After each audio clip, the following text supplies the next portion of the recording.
আপনার কাছে মাফ চাই ভাই, হাত জোর করে আবারও মাফ চাই। আপনি বারবার বলেন তো যে আপনি জনসম্মুখীনে এসে মাফ চান, আপনার মামলা তুলে নিব, আপনাকে মাফ করে দিব। এই যে মাফ চাচ্ছি, দেখি আপনার মামলাগুলো তুলেন কিনে না, আপনি আমার মামলাগুলো তুলেন কিনা, আর আপনি আমাকে নিয়ে কথা বলা বন্ধ করেন কিনা। আপনারা সবাই সাক্ষী রইলেন। আমার আমার আরেকটা কথা যেটা বলিনি, আমার সংসারে সুখ আসবে না।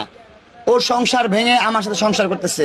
আমার স্ত্রীকে এগুলো বলা হয়েছে, আমার স্ত্রীর নামে অনেকগুলো এলিগেশন দেওয়া হয়েছে যে ওর সংসার ভেঙে আমার সাথে সংসার করতে আসছে। আমি বলতে চাই, আপনার সাথে আমার কবে সংসার ছিল?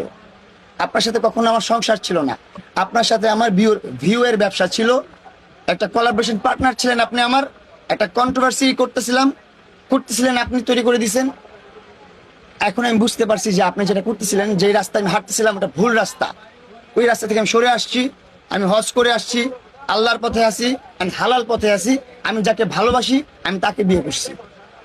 আমি যাকে বিয়ে করছি তাকে আমি ভালোবাসতাম। আমার লাইফের first and last love you করে আমি বিয়ে করছি। আমার লাইফে আর কখনো বিয়ে করবো না। ওর যদি আমার লাইফ থেকে চলে যায়, আপনারা এই ভিডিওটা জবানবন্দি হিসেবে রাখতে পারেন। আমি বলে দিয়ে যাচ্ছি, লিখে দিয়ে যাচ্ছি, ও যদি আমার লাইফ থেকে চলে যায়, আমি চিরকুমার থাকবো আমার জীবনে। এতটুকু বলে দিলাম। আমার চরিত্র নিয়ে যদি আপনারা কথা বলেন, এটা হচ্ছে আমার চরিত্রর মার্ক। আপনাদেরকে আজকে আমি ডিক্লেয়ার দিলাম এটা। ও আমার বউ, আমি আমার ছেলেটা বিয়া করছে, বেশ ভালো কথা। ও তো কোনো জায়গায় প্রকাশ করেনি, আর কাউরে জানা হয়নি।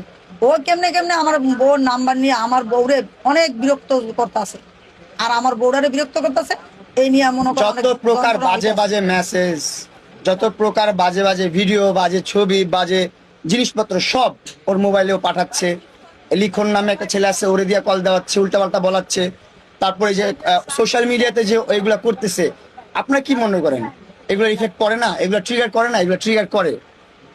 একদিন দেখে, 2 দিন দেখে, একবার দেখে, 2বার দেখে, 3বার দেখে, একবার না একবার খারাপ লাগেই যায়। হজ করতে গেছে, আর হজ হইবে কিনা না হইব এটা আল্লাহ পাক জানে। লিখন কিভাবে জানে যে হজ হবে না? আচ্ছা, বাদ দাও। মার দোয়া আছে, বাবার দোয়া আছে, প্রতিবন্ধী 3টা ভাই বোনের দোয়া আছে। ওর হজের জায়গা হয়েছে বাড়িতে।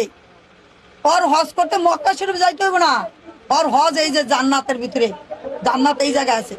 তারপরও আমরা আলহামদুলিল্লাহ করে আল্লাহর রহমতে হজের জায়গায় পাঠাইছি। এতটুকুই আমার স্যাটিসফ্যাকশন। এর চেয়ে বেশি আমি চাই না।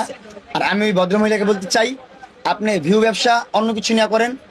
আপনার পর্যাপ্ত পরিমাণ মানুষ এখন চিনে, বাংলাদেশের সবাই চিনে, সবাই জানে যে লায়লা নামে একটা মানুষ আছে বাংলাদেশে। আপনি অন্য কিছু করেন। আপনার কাছে মাফ চাই ভাই, হাত জোর করে আবারও মাফ চাই। আপনি বারবার বলেন তো যে আপনি জনসম্মুখীনে এসে মাফ চান, আপনার মামলা তুলে নিব, আপনাকে মাফ করে দিব। এই যে মাফ চাচ্ছি, দেখি আপনার মামলাগুলো তুলেন কিনে না, আপনি আমার মামলাগুলো তুলেন কিনা, আর আপনি আমাকে নিয়ে কথা বলা বন্ধ করেন কিনা। আপনারা সবাই সাক্ষী রইলেন। আমার জনগণ যারা আছেন, ভালোবাসার মানুষজন যারা আছেন, শুধু ভালোবাসার মানুষরা যারা হেট করেন, তাদেরকেও সাক্ষী রেখে বলতেছে যে হাত জোর করে মাফ চাচ্ছি।